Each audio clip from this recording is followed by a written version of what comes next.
Pues buenos días, yo soy Víctor, médico residente de UCI en el Hospital Clínico y os voy a comentar un poquito, vamos a hablar del manejo del paciente intoxicado, ¿vale? Y sin más tardar vamos a empezar con algunas definiciones, esto es un poco por centrarnos y saber de lo que estamos hablando. El envenenamiento e intoxicación es el conjunto de signos o síntomas que aparecen cuando un paciente o alguien entra en contacto con un producto químico o xenobiótico. La exposición es cuando entras en contacto con el tóxico pero no tienes esas manifestaciones clínicas.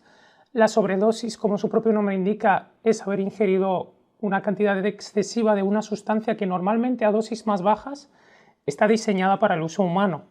Y luego el antídoto pues, es cualquier sustancia que contrarresta el efecto de un tóxico. De cara a cómo podemos identificar que alguien está intoxicado, bueno, es un verdadero reto diagnóstico a veces, porque muchas veces el propio paciente no sabe que está intoxicado. Entonces debemos sospecharlo, siempre tener en la cabeza la intoxicación cuando viene un individuo previamente sano con una enfermedad inexplicable o cuando dicha enfermedad inexplicable afecta a un grupo de individuos o personas. Siempre que tengan un antecedente psiquiátrico, consumo de alcohol o drogas, siempre tienen que sonarnos la alarma. Y luego si tienen cambios recientes en el ámbito laboral o familiar. Eso va un poco por la línea del intento de suicidio con sobreingesta de un tóxico, ¿vale? Luego, cualquier paciente o persona que enferma después de una comida o bebida, que suele ser varias personas, siempre lo vamos a pensar como intoxicación. Y siempre, ante una alteración del pH inexplicada, una gastroenteritis o cualquier trastorno del comportamiento que no sepamos identificar, tenemos que pensar que el paciente puede estar intoxicado. Y, por supuesto, cualquier comportamiento extraño, alteración del nivel de conciencia en alguien que llega de un viaje, ¿vale? Esto va un poco por la línea de los pacientes o las personas que transportan drogas en su interior, ¿vale? ¿Cómo lo abordaremos inicialmente? Pues, bueno, como siempre, tenemos que tener unas directrices que lo tenemos que llevar como un mantra, ¿vale? Todo paciente está intoxicado por múltiples sustancias hasta que no se demuestre lo contrario. Luego, siempre tenemos que descartar las intoxicaciones que son letales. Digo paracetamol, antidepresivos tricíclicos y salicilatos. ¿Por qué menciono estos tres? Porque podemos medir los niveles en sangre y se correlacionan con la toxicidad. Luego, la existencia de cualquier enfermedad preexistente o la combinación de diferentes toxinas puede un poco emborronar las manifestaciones clínicas y dificultar el diagnóstico. ¿Y cómo abordaríamos inicialmente? Pues bueno, siempre en el siguiente orden. Resucitar primero, disminuir la absorción del tóxico después, aumentar su eliminación y utilizar el antídoto específico si estuviera indicado. Pero bueno, aquí está el paciente con el que nos solemos encontrar.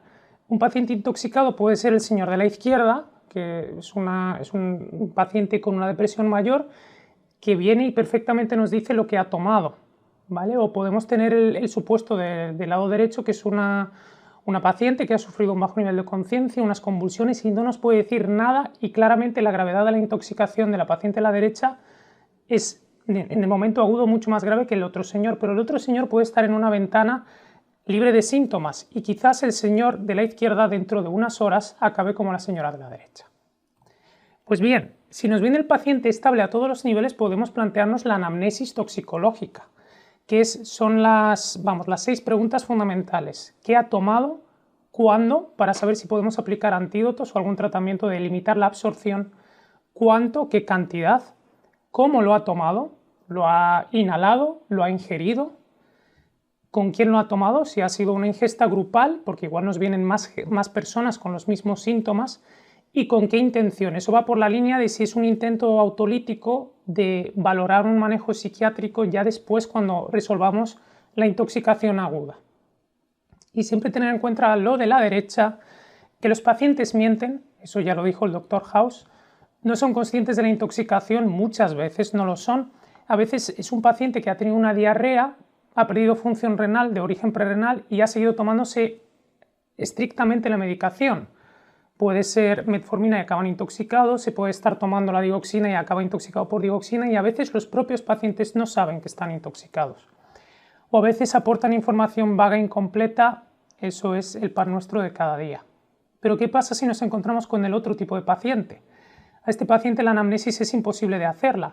De hecho, aquí lo que vamos a seguir es un orden de resucitación, ¿vale? Siempre lo primero resucitar. Vía aérea, si el paciente tiene un Glasgow menos de 8, hay que intubarlo. Y también si tienen restos de hollín en boca y nariz. ¿Qué quiere decir esto? Que un paciente que sospechamos inhalación de humos, aunque esté consciente y aunque no tenga insuficiencia respiratoria, hay que intubarlos. Por una razón muy simple. El edema de la vía aérea y de las cuerdas vocales aparece unas horas más tarde, y ya para cuando aparece el estridor es demasiado tarde para poder intubarlos por el edema que tienen, ¿vale? En cuanto a la respiración, un pulsioxímetro sería suficiente y si están hipóxicos administrar oxígeno a través de los distintos dispositivos que tenemos. Y luego en cuanto a la circulación, tomar unas constantes básicas, presión arterial, frecuencia cardíaca y un electrocardiograma. Coger una vía o 2 vías periféricas y administrar sueroterapia si el paciente está hipotenso. ¿Qué cosas vamos a solicitar? Lógicamente, si el paciente está consciente, ya con la anamnesis podemos ir un poco guiados, pero si el paciente es como este caso, que está gravemente enfermo, vamos a intentar ir por este orden, ¿no? Gasometría y coximetría, eso lo podemos hacer a pie de cama y nos sale rápido. Glucemia capilar, siempre que haya un paciente con bajo nivel de conciencia hay que hacer una glucemia capilar. Hemograma, función hepática, enzimas de daño miocárdico, hay drogas que producen infarto, como puede ser la cocaína. Osmolaridad plasmática, en las acidosis sin causa aparente los alcoholes suelen producir osmolaridad elevada, que eso lo veremos más adelante. Placa de tórax y abdomen. ¿Abdomen por qué? Porque algunas pastillas son radioopacas y las drogas que transportan a algunos pacientes, los body packers, se suelen ver en una placa de abdomen. Y luego niveles plasmáticos de los tóxicos que os comenté un poco antes.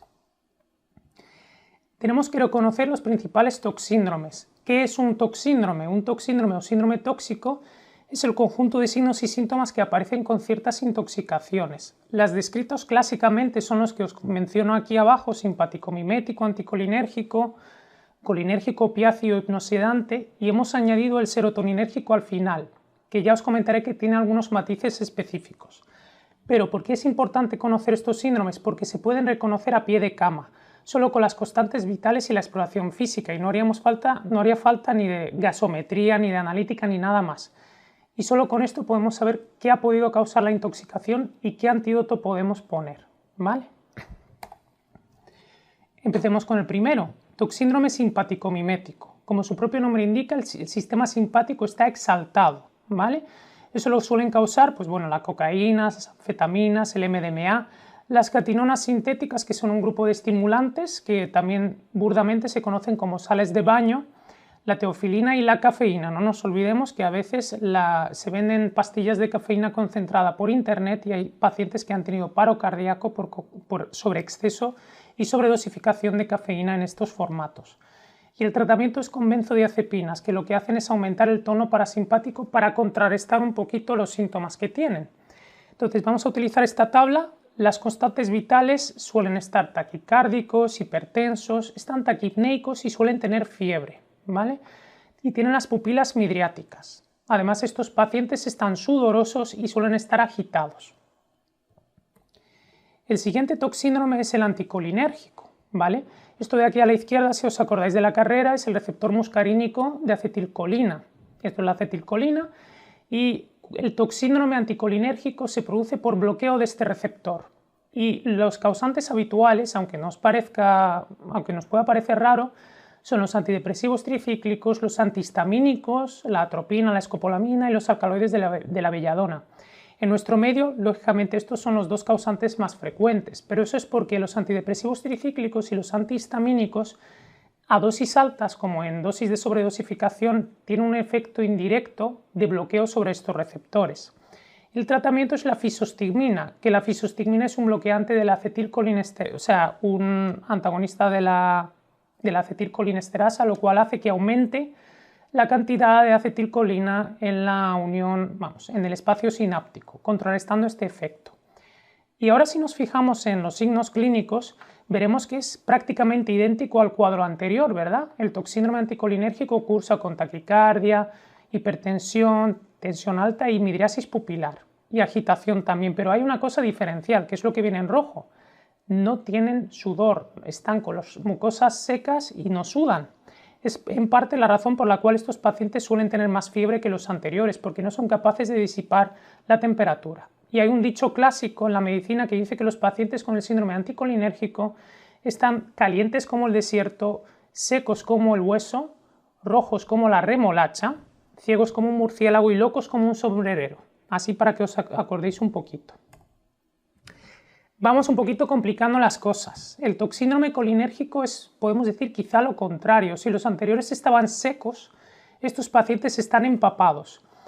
Os muestro aquí, en el lado izquierdo es el receptor nicotínico de la acetilcolina, con un montón de acetilcolina a su alrededor, y en el lado derecho el que ya conocíamos, el receptor muscarínico.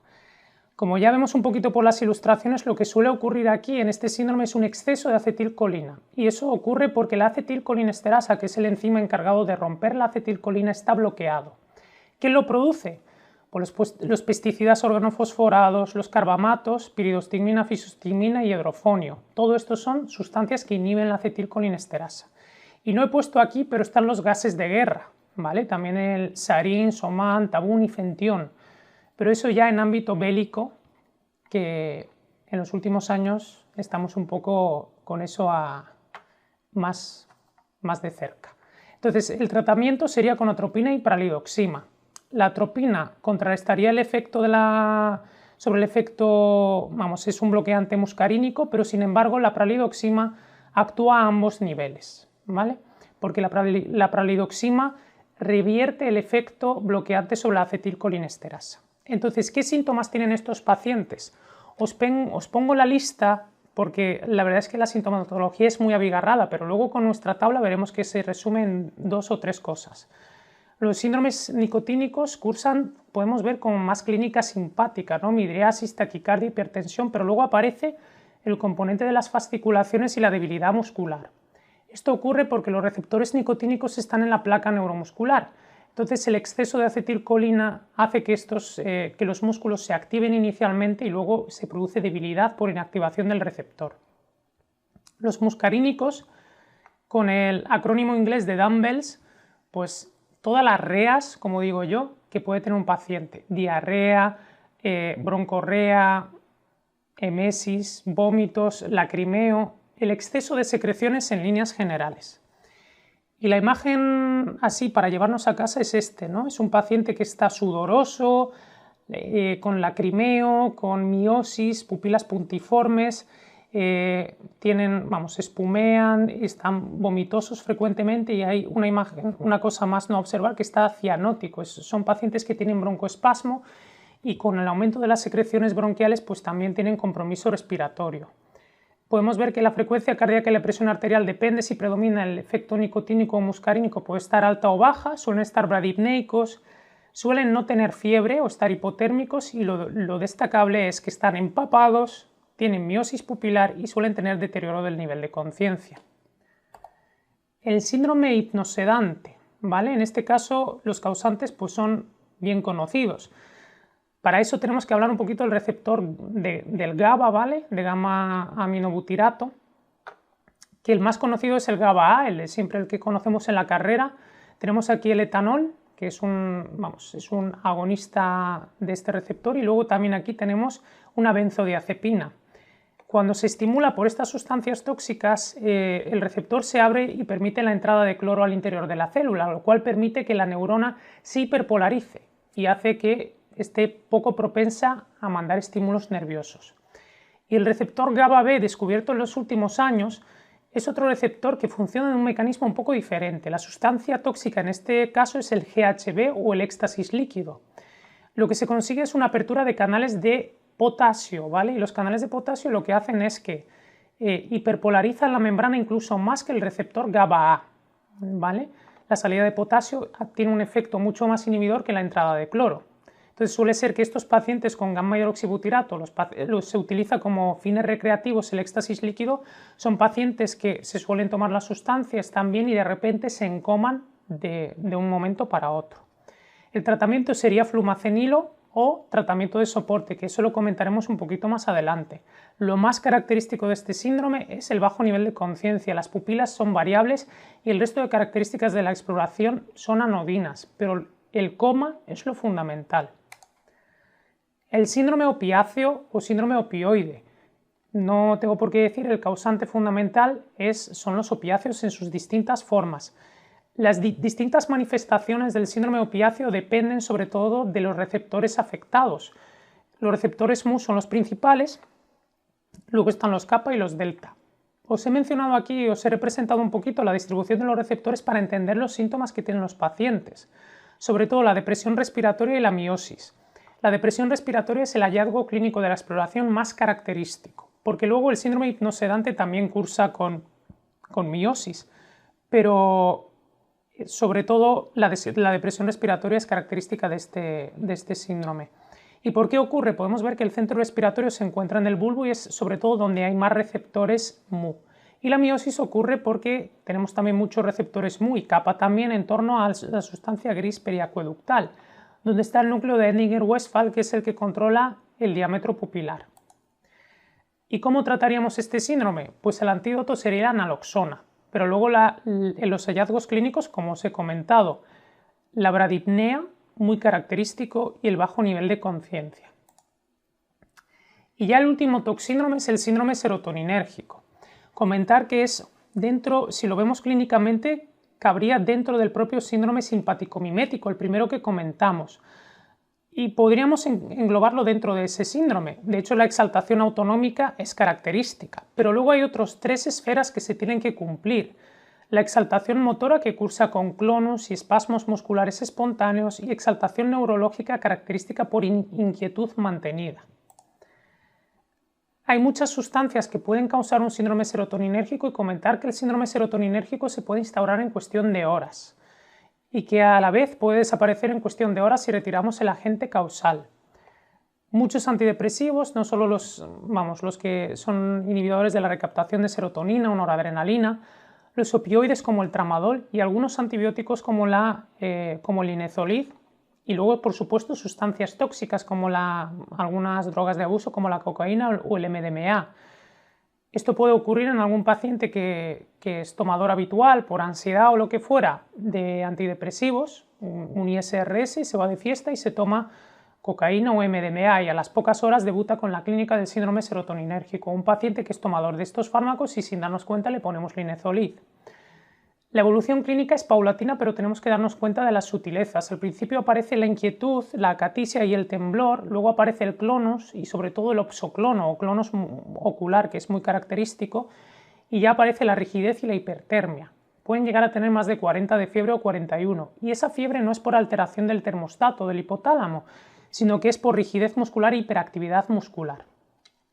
¿Cómo lo manejamos? Bueno, antes de cómo lo manejamos, ¿cómo diagnosticaríamos a un paciente de un síndrome serotoninérgico? Bueno, con esta guía bien fácil, con este algoritmo es muy fácil.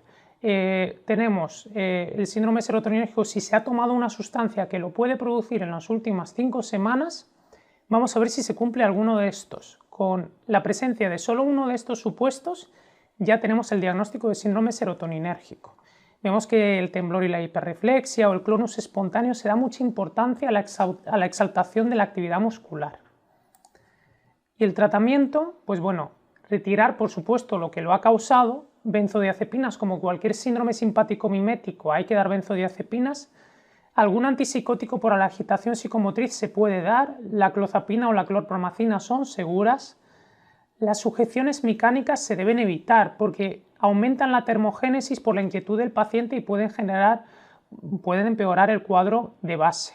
Luego la hipertermia, cuando aparece hay que dormir y relajar al paciente para disminuir la actividad muscular espontánea. Y por supuesto el antídoto es la ciproheptadina. La ciproheptadina es un antagonista de los receptores serotoninérgicos 5-HT2, que son los que están en todo el organismo y es por lo que se utiliza como antídoto. Y como precauciones recordad lo siguiente: los antipiréticos no tienen efecto porque la fiebre es por hiperactividad muscular, no por alteración del termostato hipotalámico, y luego el dantroleno, la bromocriptina o el prapranolol no tienen cabida en este síndrome. De hecho, están contraindicados. El paciente intoxicado en coma. ¿Vale? Vamos a ir ahora en los siguientes apartados, vamos a ir atendiendo a distintas manifestaciones clínicas que pueden tener los pacientes intoxicados y las peculiaridades que tienen cada uno de ellos y cómo manejarlos. ¿Vale? Si un paciente está con bajo nivel de conciencia, lo primero tenemos que descartar que no tenga una alteración en la glucemia, tanto hiperglucemia como hipoglucemia. Clásicamente un paciente intoxicado o que se sospechaba que estaba intoxicado en coma, siempre se administraba de base glucosa, tiamina, flumacenilo y naloxona. Y cuando sonara la campana, si sonaba, sonaba y despertaba. Pero es que hoy en día eso es es poco práctico y sobre todo es deleterio para el paciente, porque el coma puede ser un coma hiperosmolar en un diabético que aportarle glucosa tampoco, de hecho le empeoramos la situación clínica. Y con las pruebas a pie de cama que tenemos, como la glucemia capilar, que la tenemos en pocos minutos, las gasometrías y cualquier otra prueba, no tiene sentido. Entonces, la glucemia lo primero. Y luego, si sospechamos que tiene alta sospecha de ingesta de opiáceos, sobre todo si el paciente tiene bradipnea, la naloxona se puede aplicar, pero siempre descartando que no haya tomado cocaína de forma añadida, como una coingesta, porque podemos inducir crisis epilépticas. Y lo del flumacenilo está cada vez más está en crítica continua. De hecho, hay muchas contraindicaciones para aplicar el flumacenilo y yo en vuestro lugar tendería a tener más cuidado con su aplicación. Si el paciente es epiléptico, le podemos inducir una crisis epiléptica.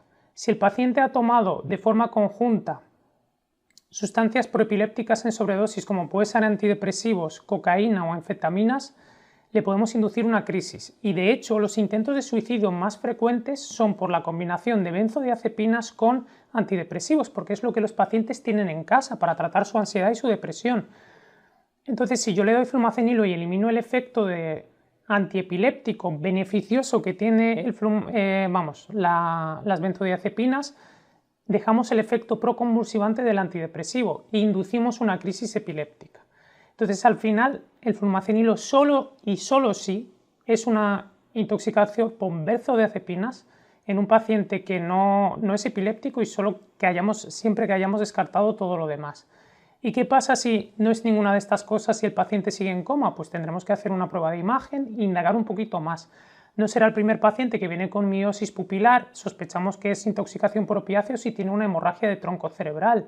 O el paciente que huele a alcohol y creemos que es una intoxicación etílica, pero se ha dado un golpe de la borrachera y tiene un hematoma subdural.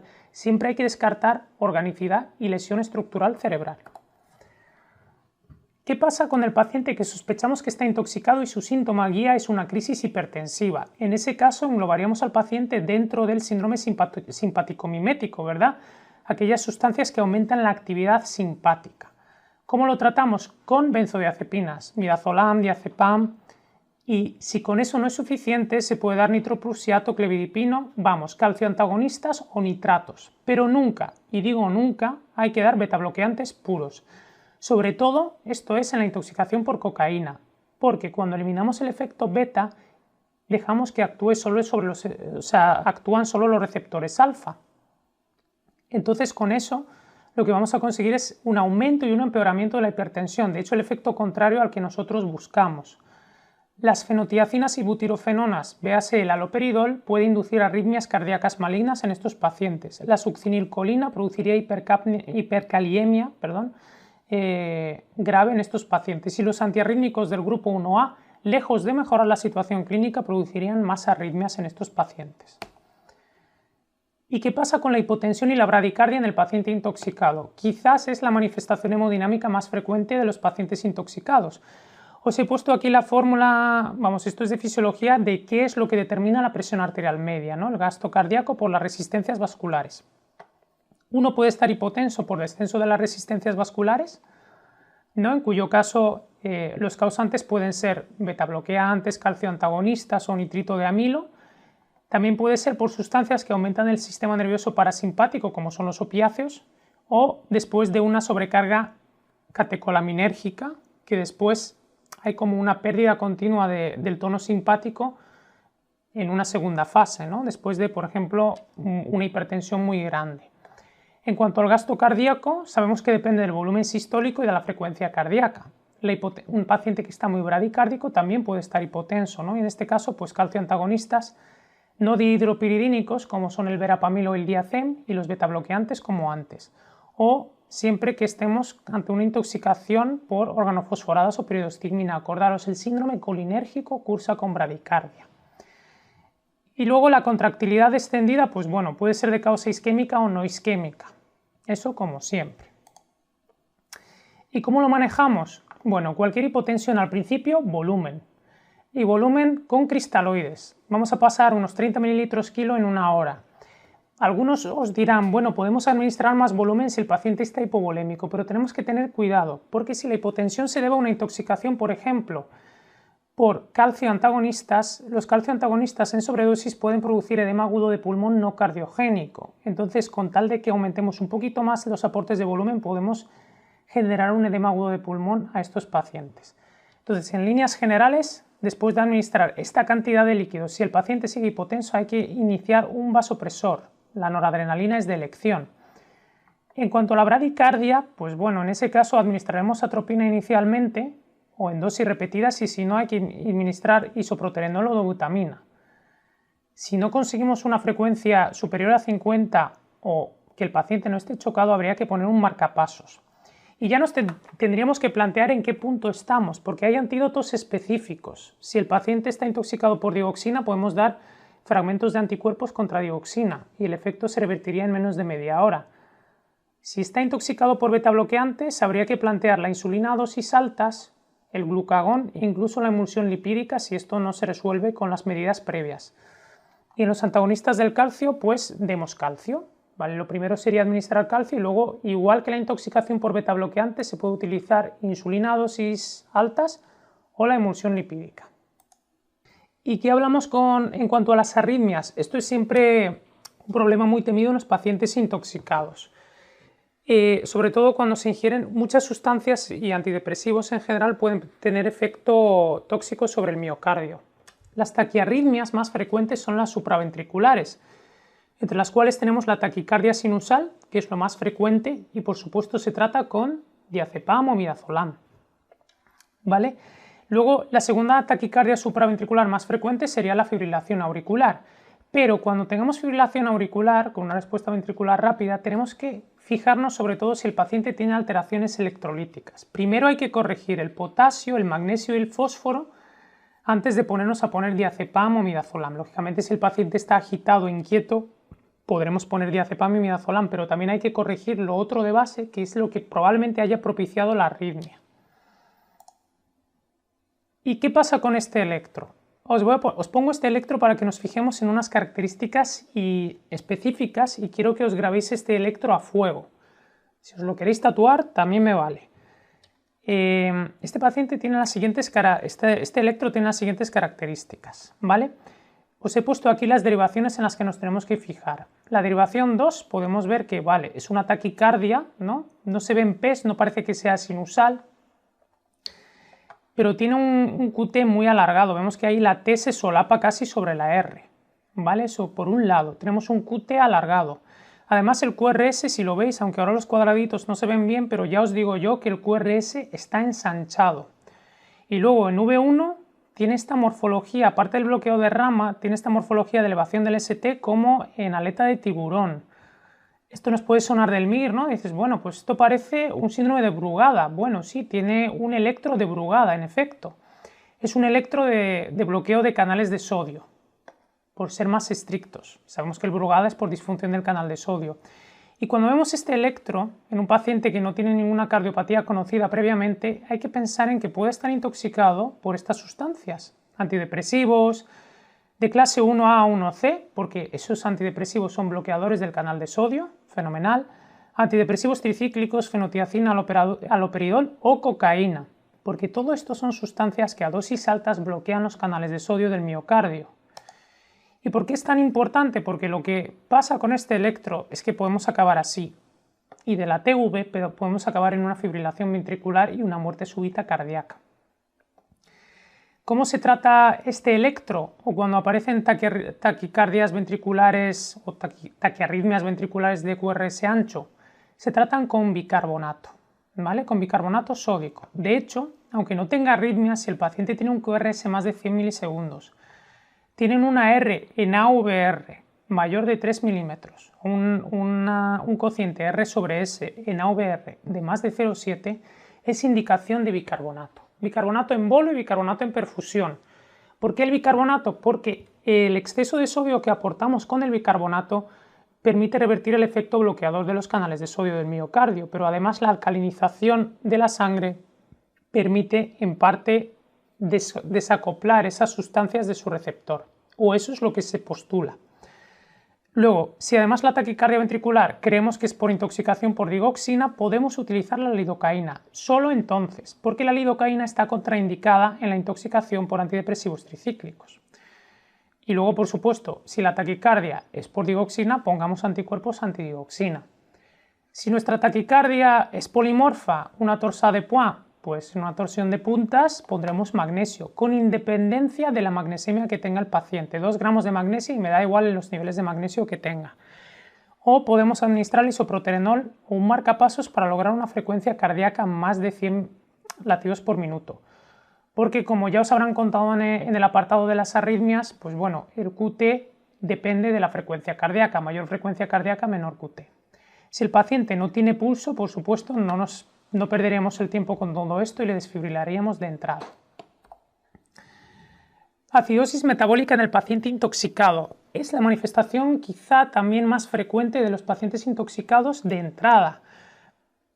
Por ello tenemos 2 patrones o 2 cosas que tenemos que tener en cuenta. El anion gap, que hay que calcularlo y se calcula muy fácil. Sodio, o sea, cargas positivas menos cargas negativas. Eso con una gasometría, que es lo primero que sacamos a un paciente cuando llega al cuarto de shock, lo tendríamos.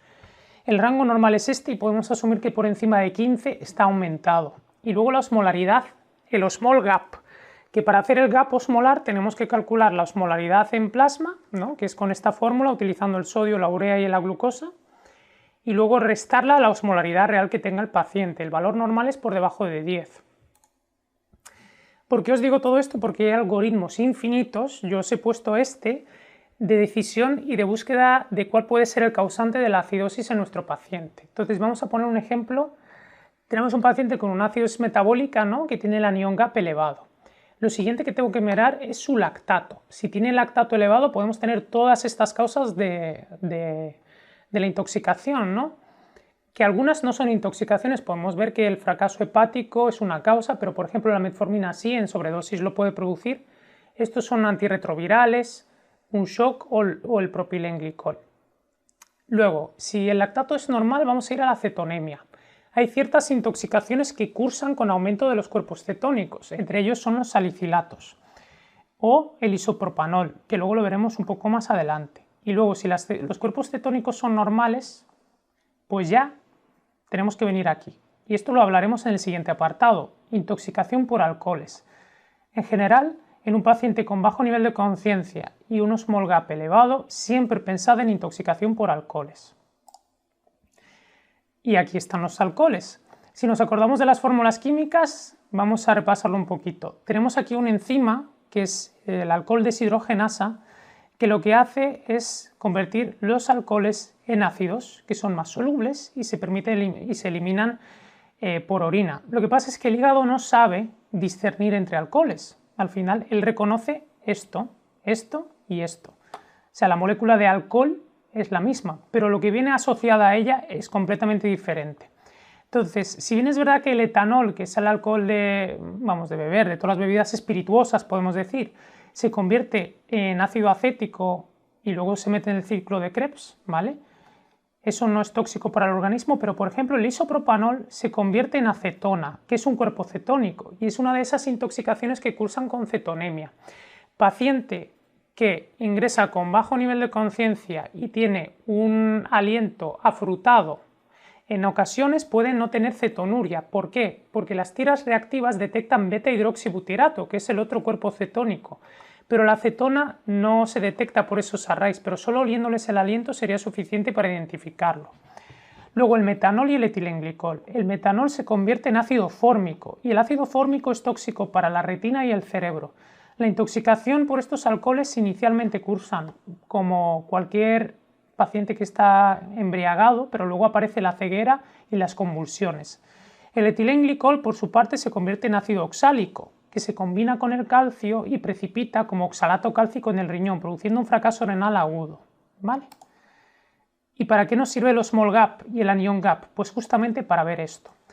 Los alcoholes son sustancias osmóticamente activas, entonces en la intoxicación inicial por alcoholes hay una subida del osmol gap. Pero conforme se va metabolizando a ácidos, los ácidos tienen una carga negativa, entonces aumenta el anion gap, ¿no? Aumentan las cargas negativas en sangre. Y es cuando esto va aumentando cuando aparece la toxicidad. Os lo digo porque los pacientes pueden venir y podéis sospechar que están intoxicados por alcohol etílico y al cabo de unas pocas horas, y digo 12 horas porque es la típica intoxicación que tarda en aparecer, aparecen las convulsiones y el fracaso renal. Y llegamos tarde. ¿Llegamos tarde para qué? ¿Cómo se trata esto? Se trata con etanol o con fomepizol. ¿Por qué es así? Porque la enzima alcohol deshidrogenasa, como os dije, no diferencia los alcoholes, solo la molécula OH. ¿Qué pasa? Si yo la sobreestimulo o le administro un alcohol en exceso, el alcohol deshidrogenasa lo que hace es, pues, convertir en ácidos los alcoholes predominantes. Entonces está como ocupada trabajando con el etanol y no le da tiempo a convertir el metanol o el etilenglicol en sus metabolitos tóxicos. Y eso da tiempo a que esos se acaben eliminando por la orina sin que se conviertan en las toxinas que luego son. Y estas son un poco las indicaciones de utilizar de utilizar etanol o fomepizol en la intoxicación por alcoholes no etílicos. Vemos que determinación de etanol o metanol por encima de 20, solo que esto habitualmente os digo, al menos en Madrid, ni el Instituto Toxicológico Español puede determinar niveles de metanol, así estamos últimamente. Entonces lo más frecuente es utilizar el osmol gap, ¿vale? Y ya con un osmol gap y alguno de estos es suficiente, ¿vale? De hecho podemos ver que los cristales de oxalato cálcico en orina nos pueden ayudar y las alteraciones visuales también. Otra intoxicación específica, os la pongo aquí porque quizás es la más frecuente en el ámbito diario y porque el paracetamol, todos tenemos paracetamol en nuestros cajones de medicamentos en casa, paracetamol para cualquier cosa. Es una de estas intoxicaciones que cursan con ventana asintomática, ¿no? A lo sumo cursan con clínica de náuseas y vómitos en los primeros días. Por encima de 10 gramos de paracetamol en una única ingesta es suficiente para generar toxicidad. Y en alguien que es tomador crónico, que toma a los típicos pacientes con artrosis o tomadores crónicos de paracetamol, cuando toman más de 4 gramos al día ya es suficiente para generar toxicidad. ¿Cómo cursa esto? Pues bueno, os pongo aquí un poco la primera semana de alguien que se ha intoxicado por paracetamol. El primer día a lo sumo puede tener náuseas y vómitos. El segundo día empiezan a aumentar los enzimas de daño hepático, el AST y el ALT. En orden de aparición aparece primero la coagulopatía, empiezan a estar encefalopáticos, podemos ver que ya en torno al día 3. El pico de transaminasas es entre el día 3 y 4, que es cuando aparece el fracaso hepático fulminante, con hipoglucemia y fracaso renal. Aquí todo acaba en el mismo sitio. O bien el paciente es capaz de recuperarse y si se recuperan el hígado al completo, sin secuela ninguna, o fallecen si no se consigue un trasplante hepático. Pero en definitiva, en la primera semana ya se ha tomado la decisión. ¿Y qué podemos hacer? Pues bueno, primero, dado que es una intoxicación que aparece a partir del segundo día, al menos la toxicidad hepática, tenemos que cuantificar el paracetamol en sangre. Os pongo, este es el nomograma de Rumack que nos permite identificar la toxicidad y además con una predicción muy buena. Tenemos que obtener la muestra de sangre a las 4 horas. ¿Por qué antes no? Porque los niveles de paracetamol se estabilizan a partir de las 4 horas.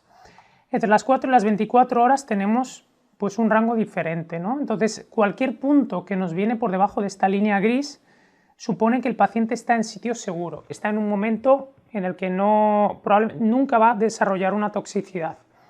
En cuanto entra dentro de la escala de grises o por encima, va a tener toxicidad seguro si no hacemos nada. ¿Y qué es lo que tenemos que hacer? Poner N-acetilcisteína, ¿vale? N-acetilcisteína, os pongo aquí el protocolo, pues hay varios protocolos, os pongo el intravenoso que es el más frecuente, hay un protocolo de 24 horas y hay un protocolo más prolongado de 52, pero es lo que le salva la vida, porque al final protege al hígado del efecto oxidante del NAPQI, que es el metabolito tóxico del paracetamol. Y bien, una vez visto las intoxicaciones y las manifestaciones más frecuentes, ¿qué es lo que tenemos que hacer con un paciente intoxicado?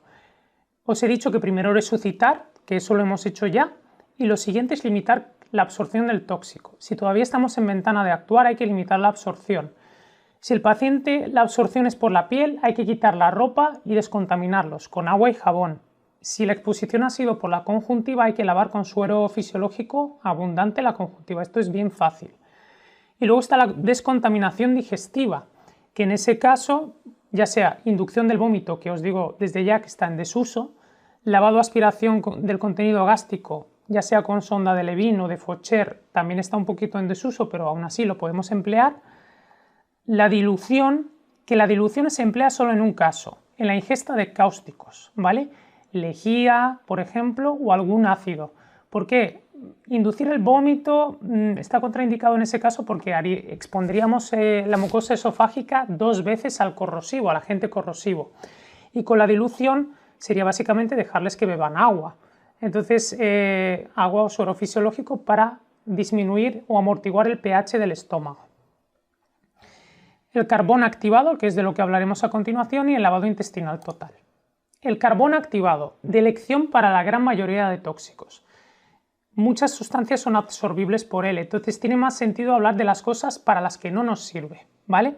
Os pongo aquí la lista de sustancias para las que el carbono activado es prácticamente inútil. Los alcoholes, todos los iones, pues, o sea, los cationes, hierro, litio, potasio, yodo, metales pesados, níquel, cobalto, os cogéis la tabla periódica y la sección de metales la desechamos. Y también algunos, los que no son metales, situación intermedia como el bromo, cesio, cadmio y estas sustancias. Es básicamente coger la tabla periódica. Luego, tampoco las sustancias corrosivas, tampoco hidrocarburos y ya estaría. Los cáusticos tampoco. Precauciones, muy importante, tenemos que aislar la vía aérea. Si el paciente está consciente y puede proteger la vía aérea, perfecto, le podemos dejar que se beba el carbono activado, pero si están con bajo nivel de conciencia o, inestables hemodinámicamente, hay que intubarlos, porque la broncoaspiración por carbono activado es muy grave, ¿vale? Contraindicaciones, causticaciones, cirugía de esófago o perforación gástrica. Se puede dar en dosis única o en dosis repetidas. Las dosis repetidas están indicadas en intoxicaciones graves y se puede dar hasta pasadas 24 horas. ¿Con qué fin lo ponemos? Porque ya la sustancia está absorbida, pero lo que podemos hacer es evitar, porque algunas sustancias tienen liberación retardada, en cuyo caso todavía podemos hacer algo, y también sustancias que tienen circulación enterohepática, ¿vale? Se excretan por la bilis y se vuelven a reabsorber. Sobre eso actuamos. Y casi siempre lo ponemos en intoxicaciones muy graves, pacientes que convulsionan y tienen alto riesgo vital, porque al final entre ponerlo y no ponerlo, pues mejor dejarlo con todo puesto. El lavado intestinal total, ¿vale? Esto se hace con la misma solución para la preparación para una endoscopia, con lo mismo, con polietilenglicol. ¿Y esto para qué lo indicamos? Bueno, para sustancias para las que no nos sirve el carbono activado, por supuesto, sustancias de liberación retardada y para los pacientes que tienen, aquí os tenéis una radiografía de abdomen, os he traído con un paciente que ingirió varias bolsas de cocaína que ahora mismo se encuentran en el colon derecho, ¿vale? Contraindicaciones, por supuesto, obstrucción intestinal porque podemos condicionar una perforación, ¿no? El íreo paralítico, el megacolon tóxico, cualquier cosa que tenga que ver con problemas del intestino delgado. Y en definitiva os dejo esta tabla, que la tabla es más o menos con la cronología de cómo actuar, ¿no? Si el paciente está estable, estamos en la parte de arriba, ¿no? Entonces, en las primeras 2 horas, o si no sé el tiempo de la ingesta, carbono activado siempre. Que la sustancia no es absorbible por el carbono activado, entonces hago lavado gástrico y lavado intestinal. Que han pasado de 2 a 6 horas, pero la sustancia que ha ingerido reduce el vaciamiento gástrico, eso es todo lo que tiene efecto antimuscarínico, que son todas las sustancias de aquí, antidepresivos tricíclicos, neurolépticos, los anticolinérgicos, o sustancias de liberación retard, que no son absorbibles por el carbono activado, lo mismo de antes, lavado gástrico y lavado intestinal. Y si ya han pasado de 6 a 24 horas, pues lavado gástrico y lavado intestinal, porque el carbono activado no nos sirve de mucho. Si el paciente está inestable, que es shock, riesgo de convulsiones o bajo nivel de conciencia, lo primero de todo, aíslo la vía aérea y luego ya. Lavado gástrico, como está grave, carbono activado en dosis repetidas, y si no nos vale el carbono activado, lo de antes, lavado gástrico y lavado intestinal. Lo siguiente que tenemos que hacer, aparte de limitar la absorción, es hablar sobre el aumento de la eliminación del tóxico. Podemos aumentar la eliminación por el riñón o por fuera del riñón. Véase, aumentar que el paciente orine más si la sustancia se elimina por orina, pero tenemos que tener cuidado con el edema agudo de pulmón, ¿vale? Si el paciente tiene una insuficiencia cardíaca, darle volumen para que orine más igual es contraproducente. La hipertensión intracraneal por lo mismo, y el fracaso renal, pues porque básicamente si el riñón no orina, porque tiene fracaso renal, forzarle a que orine más tampoco nos va a servir de mucho. Tenemos que tener cuidado con que si forzamos la diuresis con furosemida podemos tener trastornos iónicos y de sobrecarga hídrica.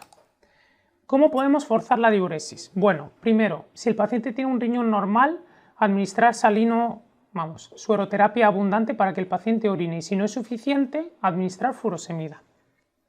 Hay 3 variantes de forzar la diuresis. Diuresis forzada neutra, la alcalina y la forzada alcalina. Os digo, el por qué alcalinizamos la orina. La alcalinización de la orina se hace sobre todo cuando el tóxico es un ácido débil. Y esto os lo explico ahora.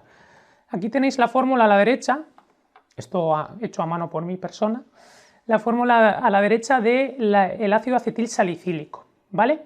Es un ácido débil que tiene un pK, entre 3 y 5, más bajito, más bien 3 que 5. Entonces, cuando alcalinizamos la orina, lo que conseguimos es que pasamos de la forma no polar a la forma polar. ¿Y qué pasa? La forma polar no se reabsorbe en el túbulo, se elimina en su totalidad. Entonces, cuando alcalinizamos la orina, intentamos que todos los ácidos débiles se conviertan en sustancias polares para que se puedan eliminar por orina. ¿Qué objetivo de diuresis tenemos? Pues bueno, si es una diuresis no forzada, intentamos que el paciente orine 1 mililitro/kilo a la hora. ¿Ya? Con el pH nos viene a dar igual si es neutra, pero si es alcalina intentamos que el pH urinario esté por encima de 7,5. Y la diuresis forzada intentamos que orinen el doble, ¿no? Más de 2 mililitros/kilo a la hora. ¿Técnicas distintas para aumentar la eliminación del tóxico? Pues bueno, al final es importante conocer pues, cuándo nos vamos a plantear una depuración extrarrenal, ¿no? Lo importante son de orden de importancia de la izquierda a la derecha. Primero, que el tóxico sea dializable. Si el tóxico no se dializa, no tiene sentido que nos planteemos esta técnica. Y el tóxico es dializable cuando tiene bajo volumen de distribución, es hidrosoluble y tiene bajo peso molecular. Y sobre todo manda a la clínica, ¿vale? Si ya tenemos un tóxico que sabemos que se dializa y el paciente está inestable, me da igual los niveles del tóxico en sangre, se le dializa. Que el paciente está en coma, que tiene convulsiones o tiene fracaso renal, es decir, es incapaz de eliminar el tóxico, diálisis. Pero tiene diálisis. Es que no están los niveles de litio en sangre, me da igual, el paciente está convulsionando, diálisis, ¿vale? Eso es lo que tenemos que llevarnos para casa un poquito. Y bueno, en definitiva, eso sería, chicos.